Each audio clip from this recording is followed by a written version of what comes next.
Bien sûr. T'as gagné. C'est quoi? Il fait assez chaud comme ça.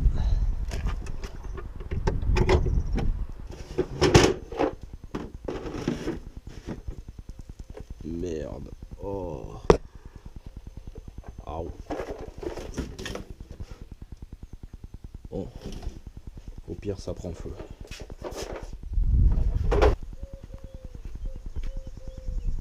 Remplacement embrayage. Embrayage volant moteur.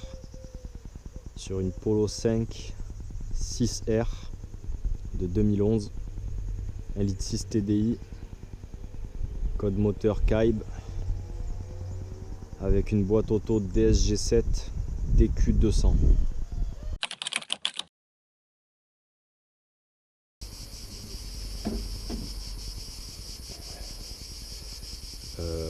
Il est impératif d'avoir des injecteurs en bon état pour faire ton embrayage. Parce qu'au moment de l'adaptation de la boîte, l'adaptation de l'embrayage, si ta voiture se comporte pas correctement, tu peux te retrouver avec un embrayage qui est mal taré. Quand je dis mal taré, c'est plutôt... en fait, il y a un réglage. Le réglage de base de la mécatronique, je crois.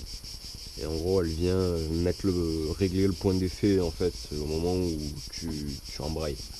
Enfin, au moment où la voiture va embrayer pour lancer le moteur. Avec une voiture qui se comporte bizarrement, elle peut mal le régler. Tu peux te retrouver avec un embrayage qui te relâche au bout de 40 000, 50 000. Bon, j'en ai appris un peu plus aussi.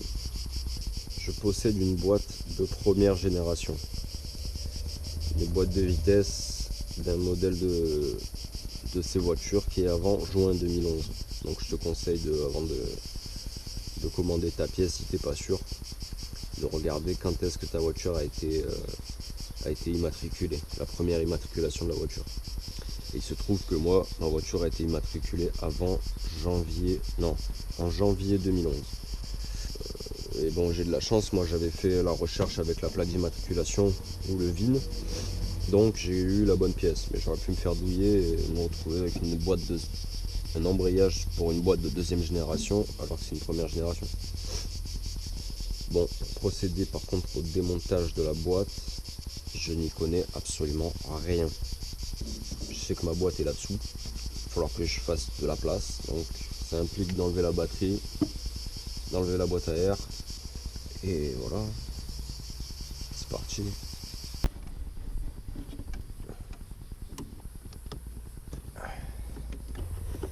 Évidemment que je n'incite personne à faire ce genre de réparation pour le prix que ça me coûtait de le faire réparer dans un garage. Je trouvais ça plus rentable d'apprendre à le faire. C'est-à-dire j'ai commandé des pièces, j'ai commandé même une valise exprès pour sortir l'embrayage. Et ben, le prix que ça me revient, bon du coup tu n'as pas de main d'œuvre, la main d'œuvre c'est toi tu te la fais genre.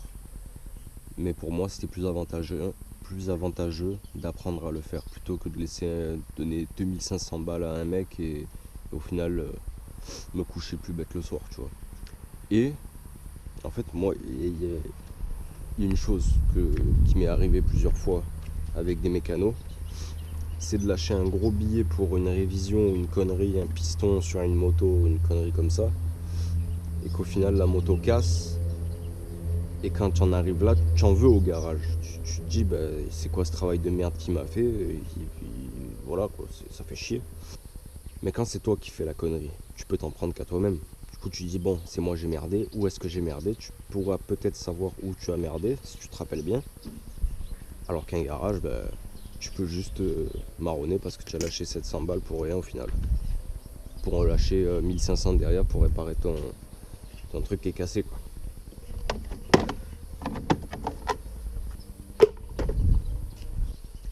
Sortir la batterie en premier. Après, tu as surtout intérêt à être motivé. Parce qu'honnêtement, pas tout le monde a envie de s'envoyer dans ce genre de travaux. Comment ça vient cet enculé? Ah ben voilà. Moi je suis là pour t'encourager, je suis pas là pour t'apprendre quoi que ce soit. Je suis pas mécano. Je suis juste un mec qui aime la mécanique. En soi, il n'y a rien de compliqué. La mécanique, c'est de la logique. Ce que tu démontes dans un sens, pour le remontage, tu fais au sens inverse. Faut pas être ingénieur. On est là avant tout pour critiquer l'ingénierie. Et si comme moi, l'embrayage que tu as acheté, c'est un embrayage Lucas. Enchanté. Quand tu achètes l'embrayage, tu as le droit à 2 PDF. Mais moi je suis pas trop. J'aime bien avoir un bout de papier dans les mains. Vois ça comme ton guide. Là tu vois, c'est là que je t'expliquais. Première, deuxième génération, c'est là qu'ils te disent que la première génération, elle est avant juin 2011. Je sais plus où c'est écrit, mais c'est écrit quelque part. C'est écrit là. Dès juin 2011, les doubles embrayages à sec de la deuxième génération ont été introduits sur le marché. Les principales différences par rapport à la première génération concernent la conception des leviers d'engagement et des butées. Voilà, ça c'est ton Saint Graal, ça c'est ta Bible. C'est grâce à ça que tu peux arriver à changer ton embrayage. Parce que moi c'est surtout ça qui va m'aider, parce que franchement, j'ai jamais fait. Après franchement, si tu te retrouves là pour ça, j'ai fait comme toi, hein. J'ai regardé s'il y avait des vidéos sur le YouTube. Bien sûr qu'il y a 3-4 vidéos qui doivent se battre entre elles, où les mecs te parlent même pas du démontage pour sortir la boîte, tu vois. Toi tu vois le mec, il a déjà la boîte sur l'établi en train de sortir ça et tout. Bon ça tu vois, je commence à comprendre comment tu procèdes quand tu as la boîte. Mais c'est bien aussi de montrer un petit peu comment ça se passe pour arriver jusque là. Voilà, là tu as un clips, 2 clips, t'enlèves ça, tu dévisses les cosses. T'arrives là, t'as ce gros machin qui fait chier. Ils auraient pas pu faire comme les BM, les foutre dans le coffre là. Mais à côté de ça, ces boîtes Volkswagen ne préconisent aucun entretien. C'est ta boîte, une fois qu'elle est fatiguée, bah, tu changes ta boîte en entier, la mécatronique, tout. Je trouve ça bizarre un peu.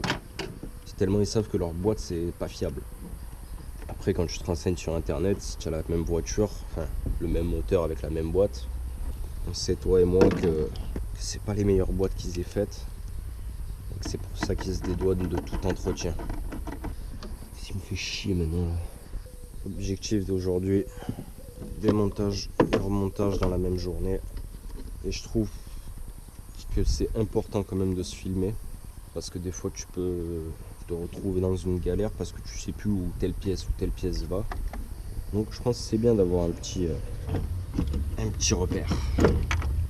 Ok. Alors là, tu n'as qu'une vis. Ah. Ouais, on y voit un peu mieux. Maintenant, il faut que je dégage encore. C'est comme le reste, tu n'as que 2 vis à enlever. Ah, j'en ai marre. Un jour où je m'envoie dans ces travaux, je chope une allergie à je sais pas quoi. Après, tu m'en veux pas. Cette vidéo, je la fais avant tout pour moi. Ok, là on a la commande de boîte. Par contre, toi, frère, vraiment, tu m'as pété les couilles. J'aurais bien tout fait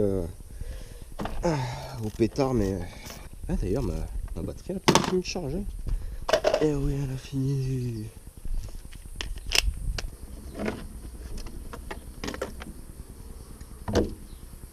Ah ouais, bon coup de soufflette, bon coup de nettoyage. Ça se trouve, depuis tout à l'heure, je parle. Ça se trouve, on entend que dalle sur la vidéo. Putain, c'est grave. J'ai dû enlever le passage de roue pour me faire un peu plus de place ici. Parce que le passage, il vient jusque là. Du coup, enlever tout un passage de roue pour gagner 20 cm. Maintenant, il faut débrancher les cardans. Faire en sorte que ça, je puisse le bouger un petit peu. Est-ce que ça passe? Ouais, ça passe.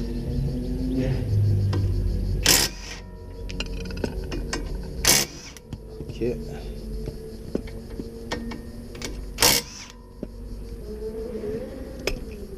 Ouf, la vache. Un jaille lui. Vis de vidange de la mécatronique. Vis de vidange de la boîte. Je me tâte quand même à faire une petite vidange. Après, on peut dire que j'ai de la chance. Parce que ces boîtes, elles ne pèsent que 70 kg. C'est ce qui a marqué. Je sais pas comment je vais descendre et remonter 70 kg à ras de terre. Putain, faut pas que je mélange tout. Ça, c'est les 3 putes pour lui. Et ça, c'est la grosse pute pour lui. Putain, dans quoi je m'embarque?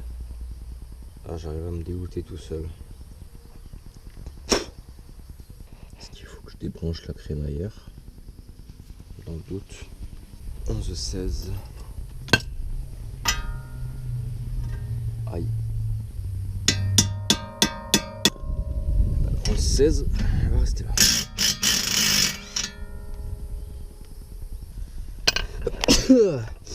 Ah, tchoum. Ah, dégoûte. Tu vas voir que ça, je peux pas l'enlever comme je veux. C'est pied de biche. Coquine. Tu m'étonnes pourquoi il filme jamais le démontage de la boîte. C'est juste tarpin chiant. C'est juste la merde. C'est super.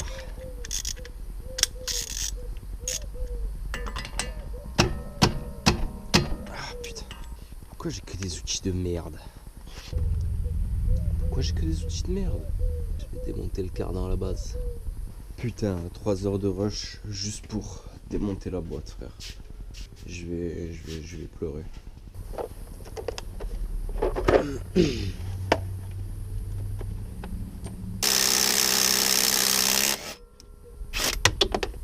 Oh non! Mais quoi? Mes frères?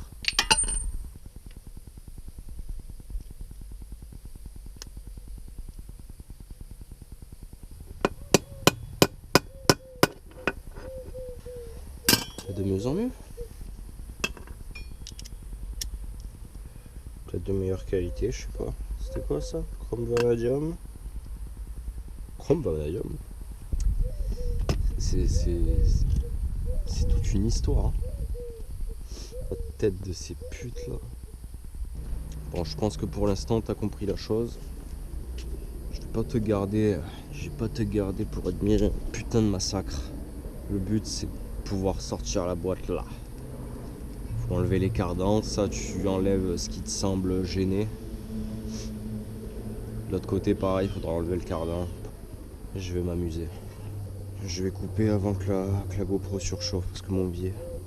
15 minutes de rush pour ça. Ah, on va finir un jour cette boîte, tu crois? Moi j'y crois.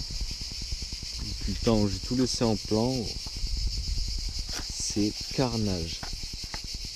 Et encore là t'as rien vu. J'ai enlevé un tas d'aiguilles énormes. De tout ici, même là-dedans, il en reste encore un peu. Et ça fait 2 semaines que j'ai laissé en plan. 2 semaines pourquoi? Parce qu'il me manquait des outils. Waouh. On va ouvrir ça. Je pense qu'on est pas loin de la vérité. Alors je t'avais dit, tu as besoin d'une mallette. Cette mallette. En fait, il ne faut pas qu'une mallette. Il en faut 2. Donc franchement, à moins d'être motivé, demander un garagiste, ça reviendra. Ça sera moins chiant. Après, si ça me te faire chier, ben libre à toi. Donc tu as 2 solutions. 2500 € un garagiste ou 2500 € et tu le fais toi.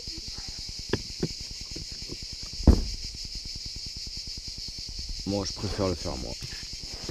Ça c'est celle que j'avais déjà de base. En gros tu as l'arrache. Mais il te manque des pièces de cette arrache. Tu vois, tu as ça, ok. Mais au lieu de mettre l'essentiel dans une mallette et le secondaire dans une autre, et bien l'essentiel il est dispatché dans 2 mallettes. Donc là j'ai les arraches.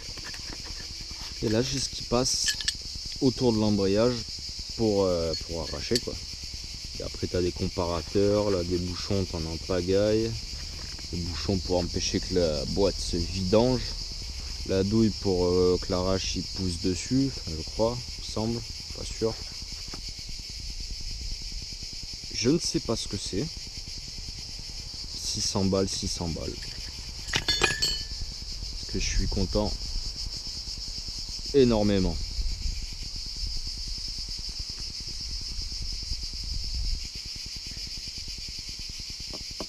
Un petit peu de tourtelle et on est parti.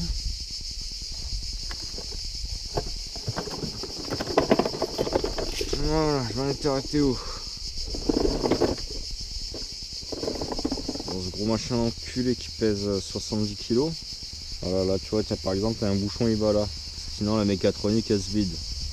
J'ai fait la connerie, la moitié de la méca c'est vidé. Donc pense-y, hein. Même si tu le sais, il faut y penser. Là, mise à l'air de l'huile de boîte. Pareil, c'est moins grave, mais pareil, pense-y. La mécatronique, ça me fait chier par contre. C'est-à-dire que je vais devoir remonter la boîte. Ouais, c'est ça, la mécatronique, elle se retrouve devant en fait. Je vais devoir remonter la boîte et après enlever cette vis, vidanger et remplir par là, j'imagine. Je sais pas. Alors, je m'étais arrêté où? Ouais, ça. Car en gros, là, t'as cette goupille, elle vient se mettre ici. Après, t'as ça qui vient se mettre là. Merde.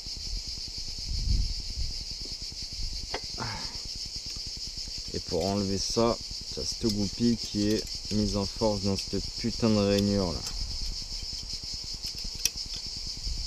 Bah bref, là t'as une rainure, en gros elle est comme ça, clac clac genre. Et tu la mets, clac, elle se desserre et elle se met là dedans. Donc pour l'instant j'en suis là. Une fois que tu as enlevé ça, tu enlèves cette goupille, normalement je suis censé pouvoir l'arracher. Oh putain, il a pris la rouille, je te le dis. Et ça je suis censé le foutre là. Comme tu peux. Voilà, tu as les petites encoches. Je sais pas si tu vois bien. Avec mon cadrage à chier, ma GoPro qui date de 2011. T'as des petites rainures. Là t'as un petit truc qui vient se foutre dedans.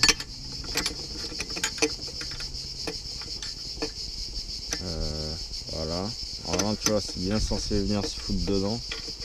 Alors ça à mon avis ça doit venir. Le petit trou là il doit s'enquiller dans ce truc de merde. Ok.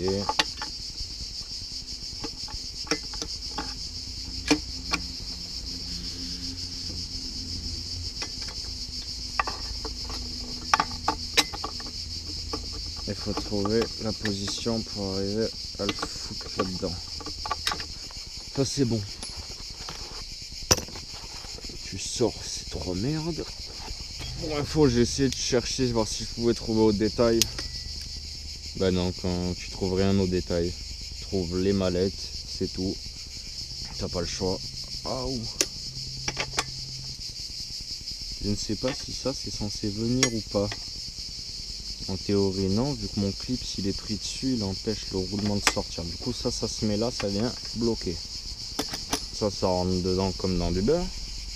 Et ça... Ah, en fait ça t'en as pas besoin. Je pense pas. Ça va se faire foutre.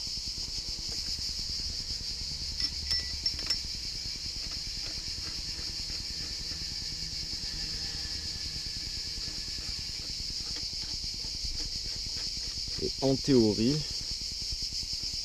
là c'est censé sortir. Là tu as tout serré, tout est bien enquillé. Allez, j'ai un doute.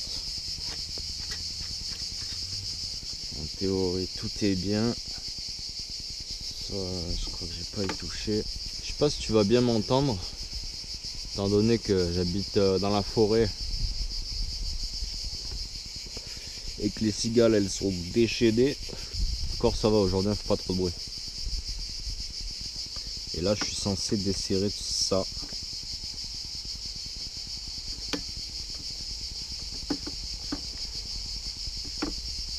Et si j'y arrive à la main, franchement c'est... Ah non, c'est compliqué. Et ils fournissent pas une clé ces enculés là. Je pense qu'une clé à molette fera l'affaire. Je sais pas où elle est. Ça doit être du 21, j'ai pas. Elle est où ma clé à molette? Ah, je sais. Je pense qu'avec juste une clé à molette, j'aurais bien pris la clé à choc, mais la mienne elle est un peu faiblarde.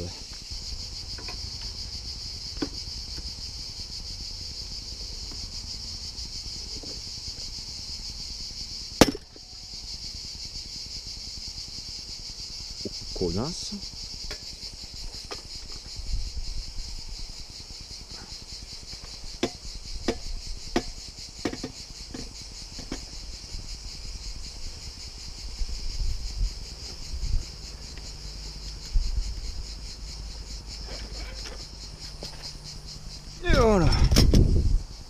arrivé là. Oh la vache. Ok, il y a des petites... ouais. Là j'ai mon mécanisme. À partir de là je vais prendre les pièces neuves. Et je me pose la question si je vais pas y foutre un coup de Karcher.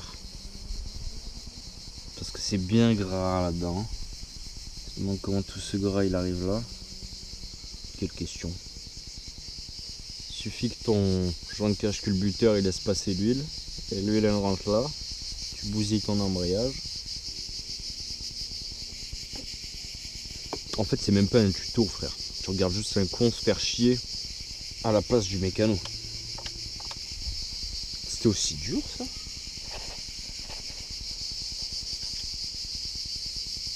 Ah, peut-être parce que mon différentiel il a plus d'huile.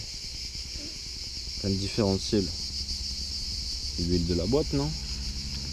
Ouais. Peut-être parce que le différentiel il manque d'huile. Ça s'est grippé. Ah, connasse.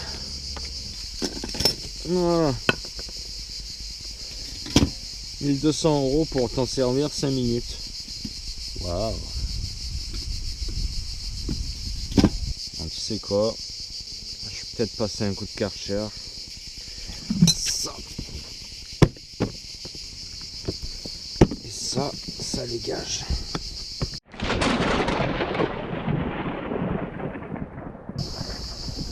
Bon. Une fois que le Karcher c'est fait, j'aurais préféré... Oh la vache! Il y a eu quoi là? Ah, c'est peut-être quand je l'ai démonté. Non, même pas. Et même là, frère, c'est quoi ça? Sinon, ça c'est peut-être quand je l'ai démonté.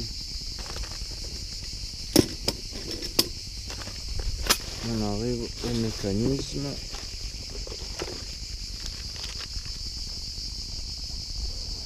Faut que je le démonte lui aussi à un moment donné.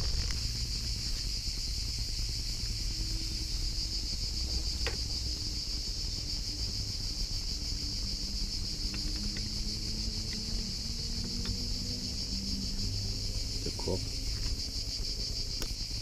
On va mettre ça de côté pour l'instant.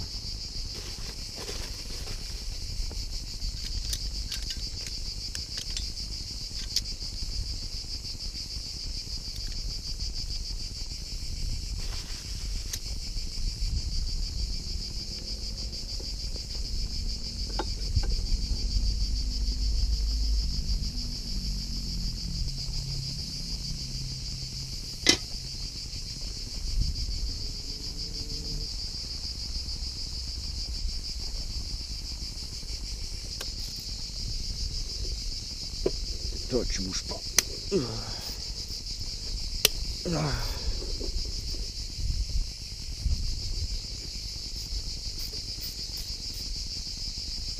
Pour info, j'ai jamais fait ça. Je découvre. De toute façon, j'ai toujours dit, la mécanique, il n'y a rien de compliqué. Il y a juste tout qui est chiant. En soi, tu démontes et tu remontes à l'inverse, dans le sens inverse. Donc bon.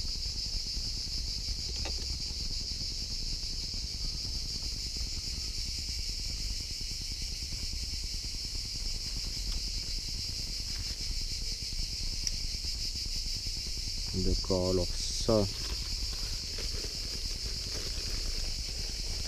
j'ai un roulement, j'ai cette plaque elle va dans ce sens,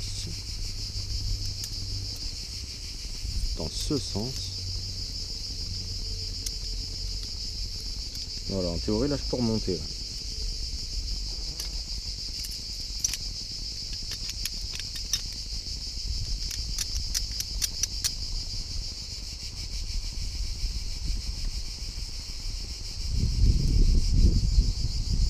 J'ai niqué mon mécanisme.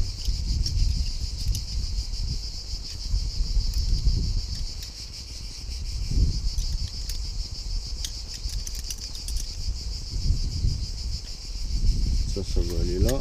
Ça, on sait pas où ça va. Un roulement. Il va où ce roulement?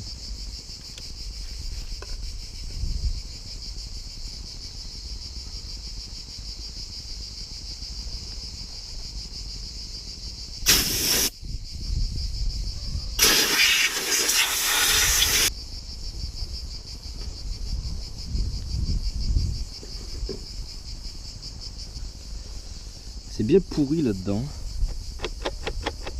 Ils disent que s'il y a un peu de gras dans la boîte, faut changer les joints. Et ouais, ça se trouve, le joint spi là, il est mort. Écoute, j'ai pas que ça à branler. Moi, je veux juste qu'elle roule pour l'instant. La boîte pas fiable là. Mais je sais toujours pas par contre où lui il va.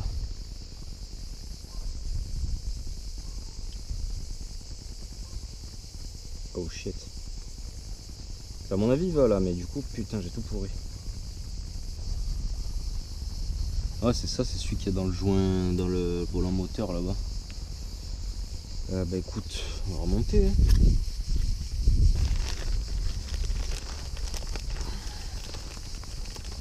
Oh connasse.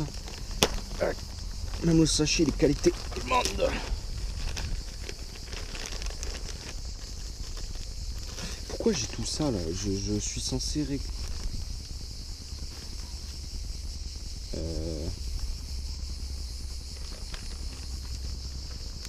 ont pas la même taille tous.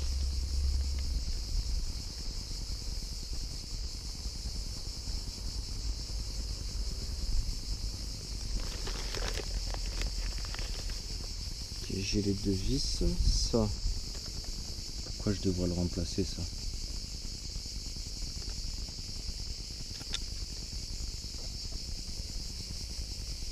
Il me le donne, je remplace.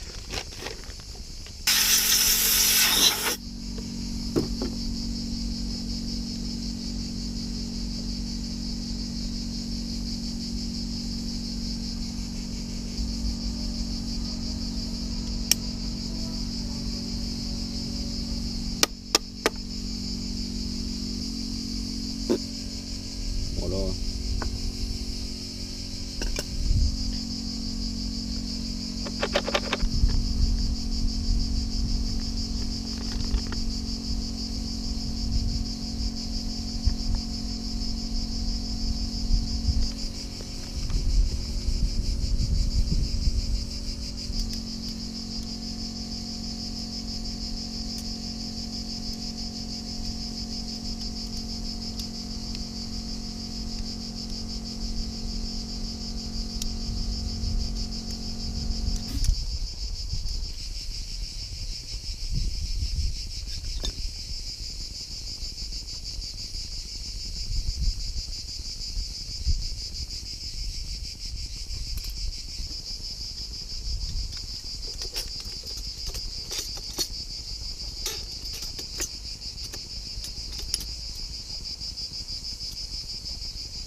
Quoi, on va prendre de risques, on va monter tout ça au Loctite.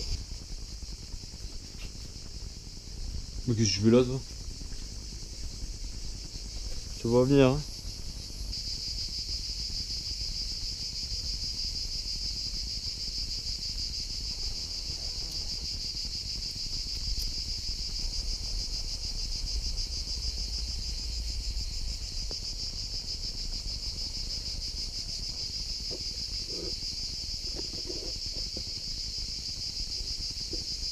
Ok. De toute façon, il y a le Loctite, ça bougera pas.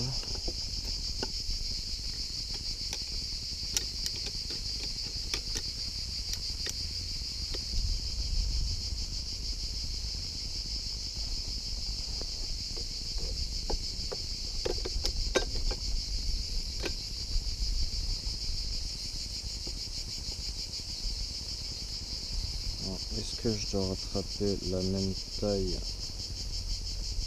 avec ça? 15,62, 15,61.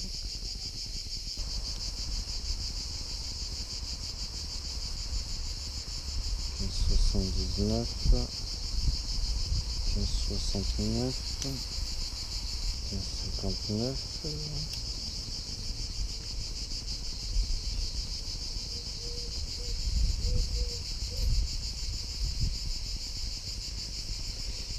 Je comprends pas.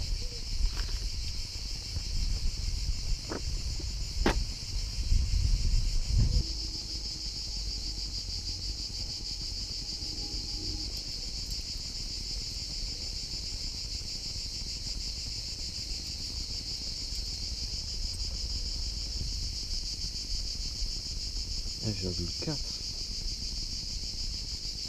La plus épaisse. On parle de ça là? Oh putain, ouais, d'accord. 2,6. 2,8. Je mets ça. Je mets la plus grosse.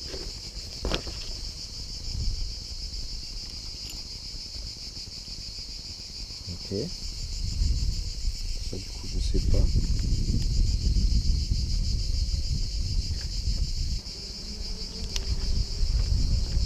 Je comprends rien. Oh ça y est, j'ai compris. Il te passe tout un tas de cales comme ça. Des petites et des grandes. Dans tous les cas tu as besoin des deux. Là, en gros, je dois mettre à chaque fois la plus grosse des cales. Genre là tu as une rainure. Tu mets la plus grosse des cales. Tu viens foutre ça, plus un poids. Et après tu as un petit outil qui est ici. Tu viens, en fait il doit pouvoir glisser tout seul, tu vois. Faut pas qu'il vienne buter en bas, faut pas qu'il bloque en haut, faut pas forcer, faut vraiment qu'il rentre tout seul. Ça veut dire que là tu as la bonne distance. Mais au début ils te font commencer par la plus grosse et tu vas en dégressif jusqu'à ce que ça puisse rentrer tout seul. Donc j'ai fait ça pour celle du bas. Ouais. J'ai fait ça pour la petite qui vient juste au-dessus. Pareil, sauf que là en gros la plus grosse pour moi c'était la bonne. Je mettais plus petit, après je butais en bas. Voilà. Et en théorie là je pourrais remonter mon embrayage. Ah je crois qu'il faudrait que je graisse ça, mais préparer 2 gouttes de lubrifiant de 0,2 g chacune sur un morceau de carton. Utiliser en priorité le lubrifiant conseillé par le constructeur automobile. À défaut, il est possible d'utiliser une graisse haute performance résistante à haute température élevée et au vieillissement avec MOS2 par exemple, Castrol, Olista, Longtime. D'accord. Alors j'ai pas tout ça. Je vais juste prendre de la graisse à roulement. Je ne sais pas. Ça, waterproof. Non, moi je veux un truc haute température. Mais je crois qu'aucune de ce que j'ai ne sera haute température. C'est quoi, on s'en fout, c'est de la graisse. Non, on dit qu'il faut pas en mettre beaucoup, je crois.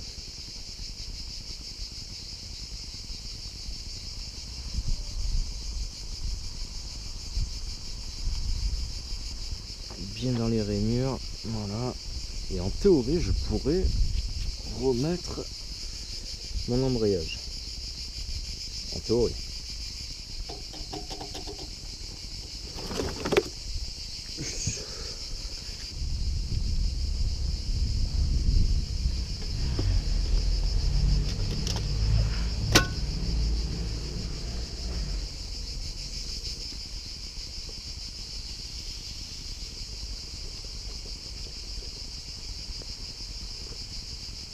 Pourquoi du jeu comme ça là? Comment je sais s'il est enquillé à fond? Oh putain, ça me casse les couilles.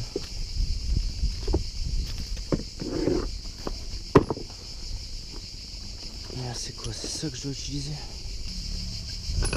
C'est pas eux, c'est eux. Bon, en fait, ils vont me servir.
C'est bon.